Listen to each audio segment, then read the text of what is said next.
I'm gonna stay here and keep working. I'll upload my findings into the database. Look, I can't go with you. This is too important for me to leave. Ja, ist immer too important. Und dann, wenn wir zurückkommen, liegt da bloß noch irgendwie, weiß ich nicht, ein Bein und ein Arm rum. Meine, gönn dir. Ich werde dich nicht aufhalten. Kommen wir jetzt hier irgendwie weiter, oder wie sieht das aus? Wir haben jetzt hier... Aha, da geht's weiter.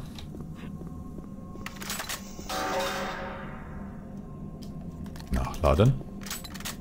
Ich habe ich gesehen. Aber ich renne dir nicht hinterher. Ich weiß genau, wo das endet.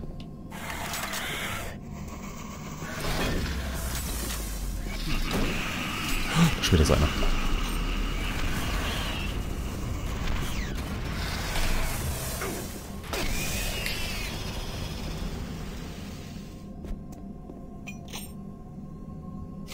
Ja, wir müssen auf jeden Fall aufpassen, dass die Typen nicht zu lange stehen bleiben. Wie gesagt, die können halt immer wieder... Oh.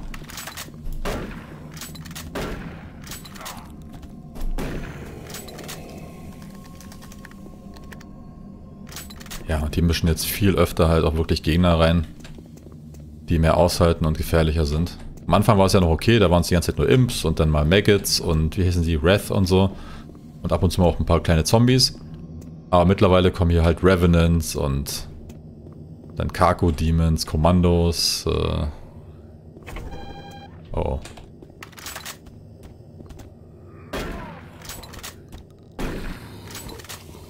Das Gute ist ja hier irgendwie, oder was die jetzt können, die Kommandos machen einfach die Türen hier auf.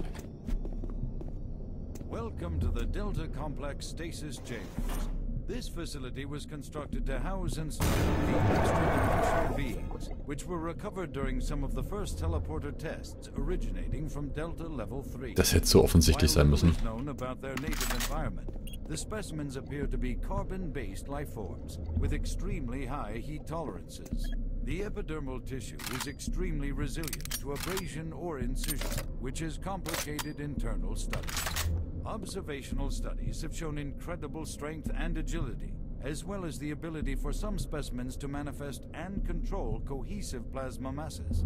The method by which these plasma masses are created is yet unknown. It is believed that the specimens possess a rudimentary intelligence and social structure, as was demonstrated during the first tragic expeditions through the portal. While the cost in human life has been great in acquiring these specimens, we hope to one day complete genomic mapping and begin to answer the many questions we have about these entities.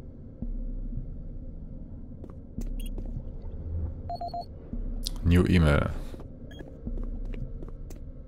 Das war auf jeden Fall jetzt schon mal ein Imp. Ist leer. Revenant.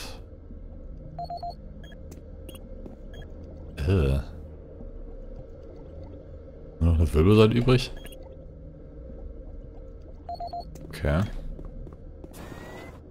Da geht's weiter. Ah, hier ist auch noch was. Ist da auch ein Imp, oder? Ah. Und das sieht aus wie ein normaler Zombie. Aber wir downloaden einfach alles mal. Kann ja nicht schauen. Find alternate path for access to the second floor.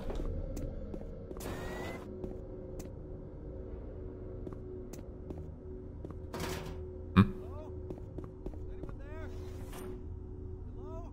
Ja. Ah.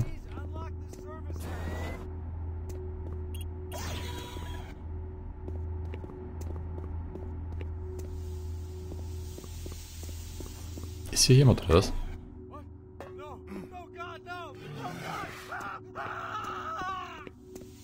Ah, hat sich ja voll gelohnt für den Typen. Oh. In dem engen Raum, echt.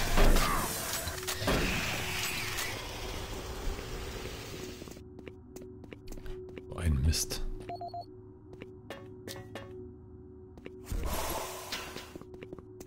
So, bleib erstmal kurz hier stehen. Jacob Stemmons. Okay, das war jetzt also der Jacob Stemmons, der hier gestorben ist. Kein Audiolog, aber dafür E-Mails. Thomas Franks. Storage Locker Update. Jacob, we have recently changed the code on the storage locker near the stasis transfer control to 371. Please be sure to annotate this on the security report for local security detail. Power out. Mr. Stemmons, we are aware of the power problems in your area. Presently, we are dealing with several power issues throughout the entire data complex. It would be a great help if you would check some of the circuit breaker boxes in main 04 to determine if it is simply a breaker issue. Please file a report with the help desk and we will be out to your department as soon as possible. Bla bla bla. Okay, er hat irgendwie über diese Schwankungen vom Strom irgendwie hier gesprochen wahrscheinlich. Und die haben gesagt, ja, die wissen, dass da ein Problem ist, aber er soll auch mal bitte gucken, ob er vielleicht auch ein bisschen helfen kann, zu schauen, was das Problem ist.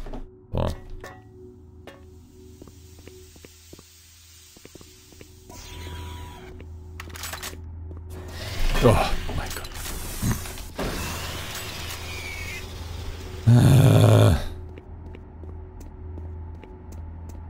Eigentlich sollte man sich doch schon längst dran gewöhnt haben, oder? Ich meine, doch immer das Gleiche irgendwie. Ha! Ha! Ha! Ha! Penner.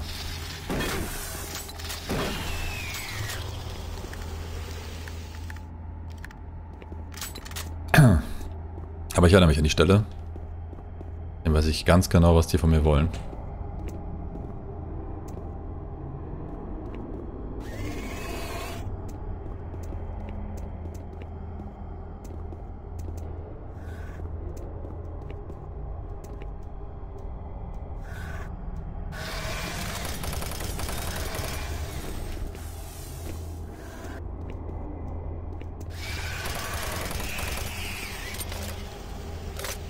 So, soweit ich mich erinnere, war das so, dass ich das jetzt hier zum Fahren bringen muss und die ganze Zeit irgendwelche Imps da rumstehen und die einzige Lichtquelle wäre jetzt wahrscheinlich das, was da,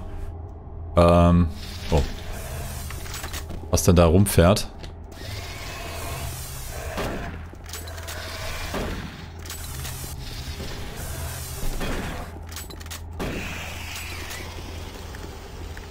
Okay. 3 haben wir schon mal gemacht. Dann können wir jetzt ja mal...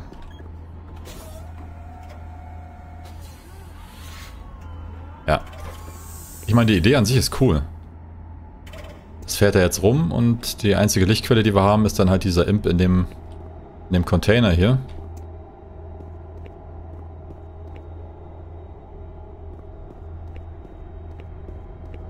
Die Stelle funktioniert dann, glaube ich, aber auch nicht mehr wirklich, wenn du dann die neue Version spielst hier, weil du hast ja dann in der...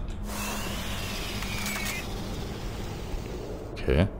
Du hast ja in der neuen Version von Doom dann die Möglichkeit, die Taschenlampe und die Waffe gleichzeitig zu nutzen.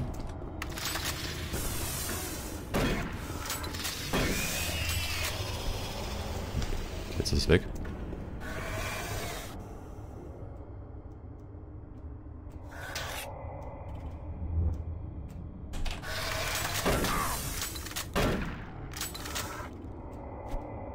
Wo ist er hin?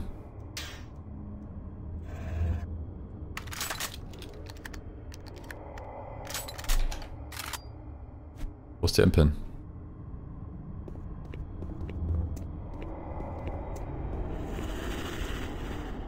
Warte mal, der war jetzt hinter mir, oder?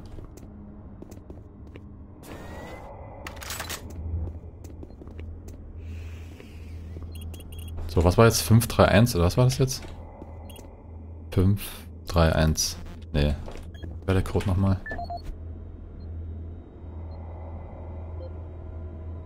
371. Ja, das war er.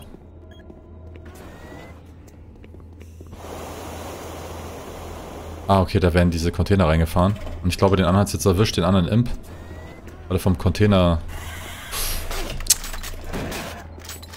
Mann, hau ab, Alter, echt.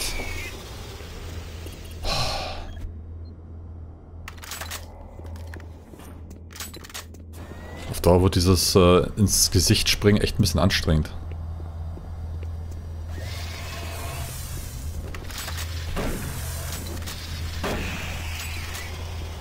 So, ist unten noch irgendwo einer?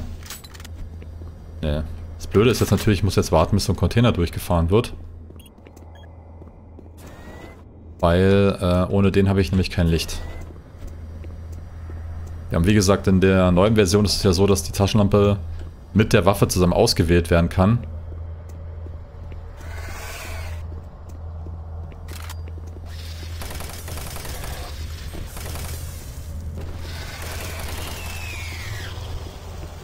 Und somit hat man dann das Problem nicht mehr, dass man, wenn man die Waffe gezogen hat, dann nichts mehr sehen kann. Das gibt es ja eigentlich nur in der Ursprungsversion von Doom, weil sie es dann im Endeffekt gefixt haben. Haben sich einfach zu viele Leute beschwert, die dann meinten von wegen, hey, haben die denn auf dem Mars kein Duct Tape?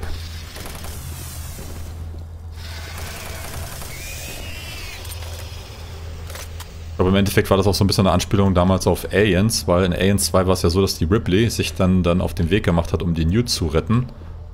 Und hat dabei dann zum Beispiel ihre Machine Pistol und ich glaube, das war ein Flammenwerfer oder so, hat sie dann zusammen getaped und hat damit dann ja, 2 Waffen gleichzeitig gehabt. Das hat sie dann auch mit diesem Duct Tape dann zusammengeklebt.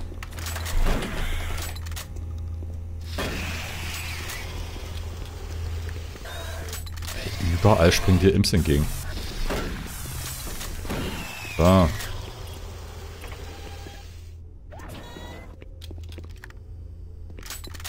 Das war jetzt wahrscheinlich die Tür, die vorher nicht aufgegangen ist. Wieder Jacob? Nee. Achso, das war jetzt ein Videodisc. Persimmon Stations Museum. Stasis Museum. Und Play. Welcome to the Delta Complex Stasis Chambers. This facility was constructed to house and study the extra-dimensional beings, which were recovered during some of the first teleporter tests originating from Delta Level 3.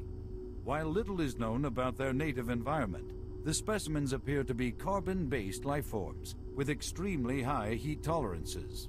The epidermal tissue is extremely resilient to abrasion or incision, which has complicated internal studies.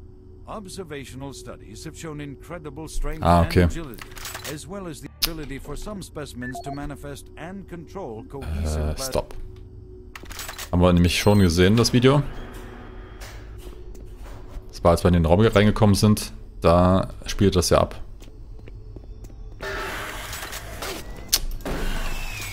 Ey, das ist langsam echt ein bisschen...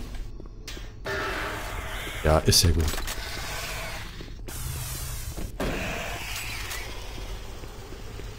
Ich hab's verstanden, schon beim ersten Mal. What you see before you is a relic codenamed U1, or simply Soul U. It was discovered in 2104, located in a geographic region where UAC researchers have unearthed evidence of a long-lost civilization. We know nothing of this civilization other than they existed, and that they were all wiped out in some type of cataclysmic event, according to what we've been able to decode from stone tablets found throughout the ruins. What clues we have been able to piece together reveal a culturally advanced society, whose technology can only be described as mystic, as evidenced by U1's strange characteristics. Efforts to further examine U1 have been futile. Mass spectrometer and radiation scanning methods have failed to provide reliable identification of the molecular makeup of this artifact. The object cannot be weighed, and in all tests we've been unable to determine its mass. All attempts to physically manipulate or open the artifact have been met with no success. We also have had no success in deciphering the symbols adorning U1. What we do know is that the thermographic readings are constant, unwavering temperature of 98.8 degrees Fahrenheit. Our research continues, and we hope that with continued investment and research, we can, one day soon, learn to exploit the technologies that make up U1. Ja, dann haben sie wieder über den Soul Cube geredet gerade. Ein Artefakt, das sie gefunden haben. Und ich glaube, die Videodisc, die wir gerade gefunden haben. Genau, Soul Cube. Das Video haben wir gerade gesehen. Jetzt haben wir noch Larry Bullman. Soul Cube as a Weapon. Und wir haben auch nochmal E-Mails. Ian McCormack, den haben wir ja nun gesehen. Das ist der Typ, der uns da geholfen hat, mit dem Teleporter irgendwie weiterzukommen. Okay, Larry, you were correct. The Soul Cube is a weapon. I've translated the glyphs and now I understand how it works. The Soul Cube must be charged before it can be used. The souls within it must sense at least 5 deaths before the spiritual, potentially matrix, reaches positronic restriction. Based on our interpretation of the glyphs, the cube has a way of acknowledging its readiness for action, but it's unclear how this happens. More importantly, we still don't know what will happen when it's released. This has gone way beyond the purview of Mars Station or even the UAC. We can't trust Betruger, he's gone mad. I'm preparing a report to send to the highest authorities on Earth. Good luck and God help us. Ja, okay, also sie haben jetzt rausgefunden, dass der Soul Cube Seelen braucht, um zu funktionieren und dass er, wenn er fertig ist, um eingesetzt zu werden als Waffe, dass er das dann irgendwie ankündigt. Aber er weiß noch nicht genau, wie das jetzt funktioniert. Und ich versuche gerade diese E-Mails hier durchzugehen, weil wir haben ja immer noch hier einen Schrank da stehen. This is the audio log of Research Director Larry Bowman, October 19th, 2145. I've been examining the glyphs on the cube-shaped artifact, which some are calling the Soul Cube. Combined with previous research data, it is my conclusion the device is some sort of weapon. The power fluctuation will stop long enough for me to get the logistic CPU online, and I am sure my theory will be valid. You know, I'll take this opportunity to lodge another complaint about the continual power problems. Living in this godforsaken base is bad enough without having to watch the lights flicker constantly. It's just... Well, never mind. Back to the task at hand. What I've deciphered so far is a bit, I must say, disturbing. Ich muss nochmal von vorne anfangen, sorry. This is the audio log of Research Director. Allein schon deswegen, weil jetzt habe ich gerade das hinter mir gehabt da mit dem Monitor, wo der eine gequatscht hat, was der Soul Cube jetzt eigentlich ist. Dann wollte ich jetzt gerade den Spind aufmachen, wo eine 372 dran stand. Und das war jetzt ja so einladend, dass man diese Nummer eingibt und im Hintergrund hat dann halt ein Imp darauf gewartet, ihm anzuspringen. Und Larry Bullman hat versucht, uns was zu erzählen. Es war jetzt gerade so viel Overkill an Sachen, die gleichzeitig passiert sind. Deswegen ganz in Ruhe nochmal den Bullman aussprechen lassen. This is the audio log of Research Director Larry Bullman, October 19th, 2145.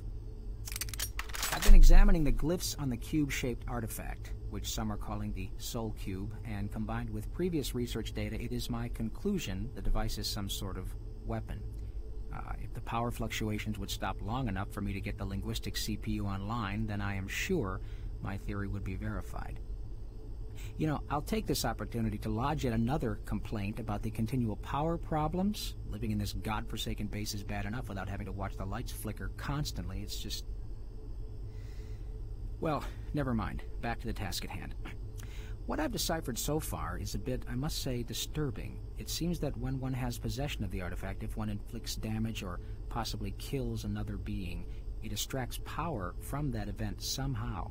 Now, once a certain threshold has been reached, the artifact has the ability to kill anything you attack with it. How you attack with it, I'm frankly not certain, indicating that the artifact is autonomous in some way. To date, I've only deciphered about, 2/3, give or take, of the markings, but my initial glance at the rest of them indicates it harbors some far greater power.